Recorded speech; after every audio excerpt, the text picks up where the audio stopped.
Jadi perasmian Hari Sukan Negara peringkat kebangsaan telah pun dirasmikan oleh Perdana Menteri sebentar tadi. Dan kali ini Hari Sukan Negara melibatkan 66 buah acara 13 hingga 15 Oktober dan anggaran crowd hari ini adalah lebih kurang 30,000 di Putrajaya. Okey. Jumlah penyertaan kita sasarkan seluruh Malaysia berjalan serentak, lebih kurang 4 juta rakyat Malaysia yang terlibat. Semua berjalan hari ini, semua negeri kecuali negeri Sarawak. Okay, Sarawak akan mengadakan sambutan pada hari yang berlainan iaitu pada 28 Oktober bagi menghormati sambutan ulang tahun kelahiran TYT yang di-Pertua Negeri Sarawak. Okay, jadi ada apa-apa soalan mengenai Hari Sukan Negara?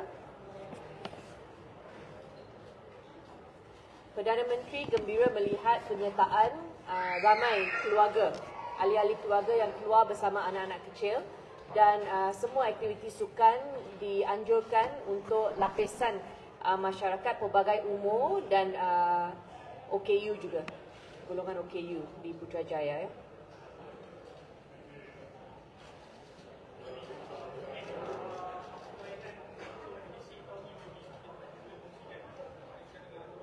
Okay, Hari Sukan Negara merupakan aktiviti tahunan. Jadi aktiviti Jabatan Belia dan Sukan sudah tahu more or less aktiviti dan program yang rakyat suka. Okay, itu sebab kita tak banyak ubah programnya kerana memang penyertaan setiap tahun mereka datang untuk aktiviti yang mereka sukalah. Cuma tahun ni kita ada rakan muda dan kita bawa kembali banyak jenis sukan yang melibatkan golongan belia lah. Okay, dan pelibatan badan-badan sukan. Okay. Saya nak komen sikit mengenai bajet belanjawan. Respons awal, kami ucapkan terima kasih Majlis Olimpik Malaysia sambut belanjawan ini yang dikatakan cukup mesra komuniti sukan. Okay. Dan hampir kesemua wish list Kementerian Belia dan Sukan telah ditunaikan oleh Kementerian Kewangan. Jadi kita sangat gembira. Yang saya paling gembira adalah insentif cukai yang saya rasakan ini adalah game changer untuk industri sukan, di mana kategori baru dibuka untuk membenarkan pelepasan cukai untuk peralatan sukan dan juga latihan sukan. Ini sangat penting untuk ibu bapa yang melaburkan duit simpanan setiap bulan untuk kekalkan anak mereka aktif. Okay? Dan saya rasa bila kita galakkan pelaburan seperti ini oleh ibu bapa sendiri, industri sukan akan dapat kemasukan wang yang banyak untuk tujuan latihan kanak-kanak. Dan ini cara kita ubah lifestyle gaya hidup kanak-kanak untuk pastikan mereka suka sukan dan bila mereka besar mereka akan teruskan gaya hidup ini. Okay. Untuk podium kita ada peningkatan 30% dan kali ini 20 juta untuk Road to Go dan 12 juta untuk atlet para. Yang ini sangat penting kerana atlet para dapat peningkatan 20%. Dan grant padanan sukan kerana berjaya tahun ini kita diberi tambahan 50 juta untuk grant padanan sukan dan untuk rakan muda 20 juta. Okay. Dan banyak program yang kita telah lancarkan seperti kelas renang untuk kanak-kanak P40 dan untuk sukan warga emas kita akan perkasakan, tingkatkan lagi tahun depan. Dan perkemahan keluarga, itu yang Perdana Menteri suka tengok tadi. Beliau kata gembira kerana keluarga bersenam dan beriadah bersama. Kita boleh tengok ada banyak perkemahan ya. So kita nak buat lebih banyak lagi post COVID ya, lebih banyak lagi program outdoor.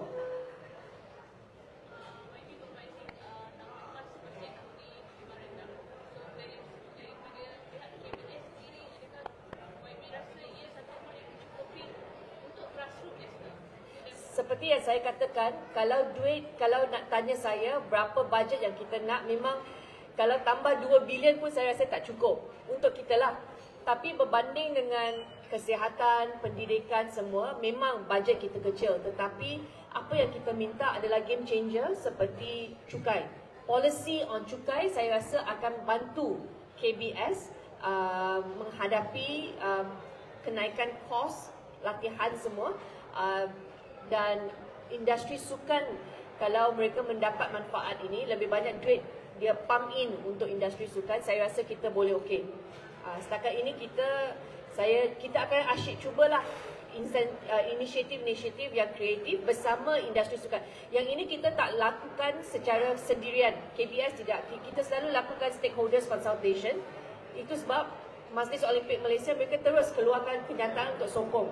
Kerana ini memang kita dah tahu dah melalui penglibatan kita dengan badan-badan sukan. Kita tahu ini saya rasa akan bantu mempertingkatkan industri sukan.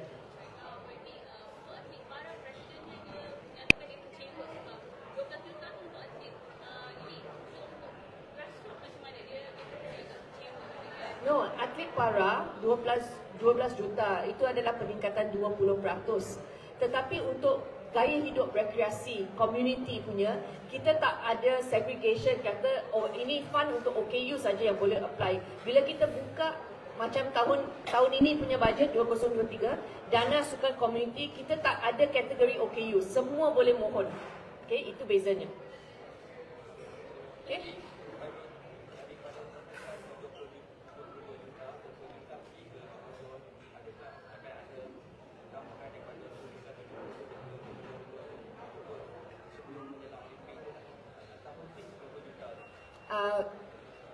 Seperti yang diumumkan semalam, memang yang diumumkan untuk Road to Gold adalah 20 juta untuk tahun 2024. Okey, berbanding tahun ini Road to Gold kita ada 5 juta saja.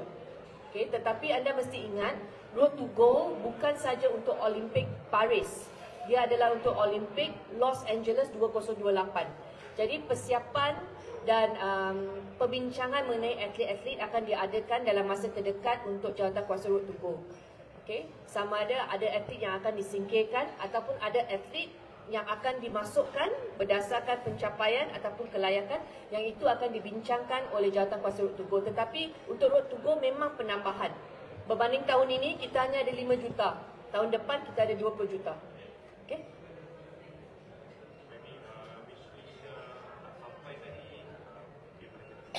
Oh, our wish list is very long kerana bila kita nak submit tu, kita akan bagilah semua panjang lebar, okey. Tetapi yang kritikal yang kita nak untuk perkasakan belia, untuk bantu atlet semua, kebanyakan yang major kita dapat. Yang paling kita gembira adalah polisi cukai lah. Yang itu kita nak ucapkan terima kasih kepada Kementerian Kewangan dan juga Lembaga Hasil Dalam Negeri kerana banyak membantu kita. Okay.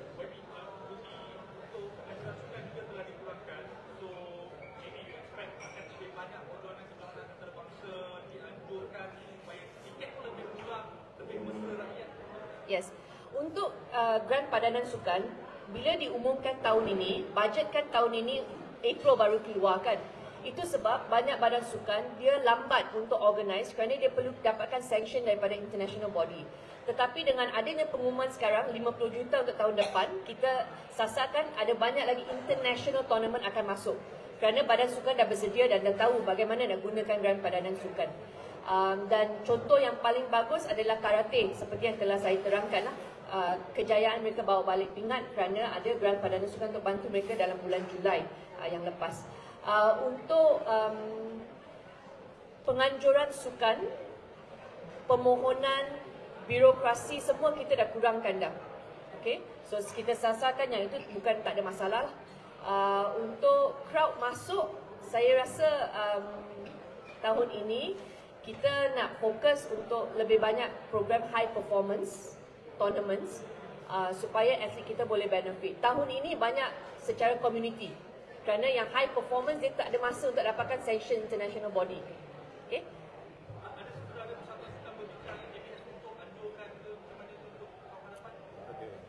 Banyak permohonan. Kita tak boleh tunaikan semua. Itu sebab kita ada grant padanan, kita ada community, kita ada high performance dan high specification punya, high specs punya. Ya.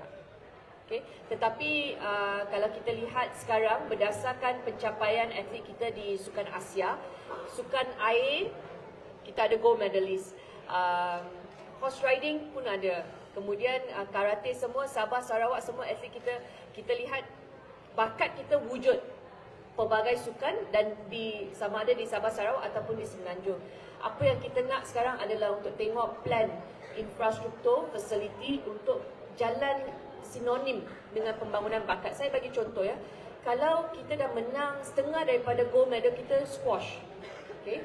Apakah fasiliti squash di Malaysia? So, sementara kita nak bangunkan bakat, kita mesti pastikan fasiliti sukan itu boleh cash up. Itu sebab tahun ini kita akan kaji. Okay, kita dapat dana 50 juta juga untuk penambahbaikan fasiliti sukan yang PM bincang. Kita tak akan buat ad hoc. Bermaksud, jabatan buat infra berlainan, pembangunan bakat berlainan, Majlis Sukan Negeri berlainan dan Majlis Sukan Negara berlainan. Kita kena bincang semua, pastikan bila kita nak bangunkan bakat, fasiliti boleh cash up. Ya. Kalau tidak, tak ada squash court negeri itu, macam mana nak bangunkan bakat? Ya. Yes. Okey. Semalam kita ada di situ dan melihat perlawanan. Pertama sekali kita nak ucapkan syabas dan tahniah kepada pasukan Harimau Melaya yang telah berjaya menang 4 gol. Dan hari ini, pagi ini saya difahamkan Perbadanan Stadium akan keluarkan kenyataan mereka dan mereka juga akan bincang dengan FAM. Okey. Mengenai infrastruktur, memang Tunku Mahkota Johor ada beritahu saya semasa pelancaran bahawa beliau risau mengenai readiness of the field lah. Bermaksud padang itu mungkin belum optimum berdasarkan pengalaman Tunku Mahkota. Jadi kita bergantung sangat kepada kontraktor kerana kontraktor itu adalah expert yang juga bantu untuk stadium JDT di Johor. Okay. Jadi saya akan tunggu kenyataan Perbadanan Stadium dan FAM hari ini dan kita akan lihat bagaimana persiapan untuk pasukan menghadapi perlawanan pada hari Selasa nanti. Okay. So perbincangan dengan FAM masih sedang berlaku lah. Selasa tu kita tunggu Perbadanan Stadium kerana ini adalah masalah teknikal di mana technical expert kena bagi input. Dia bukan menteri suruh tutup. Dia ada kontraktor yang expert yang jaga Zion Zoyzia. Semua perjalanan yang kita buat bergantung kepada technical expert ini. Okey? Tunggu FAM. Ya. Because Perbadanan Stadium hanya menyediakan stadium yang sama ada nak main atau tidak mahu main bergantung sangat kepada pasukan Harimau Malaya dan FAM. So kita kena tunggu respon mereka. Boleh?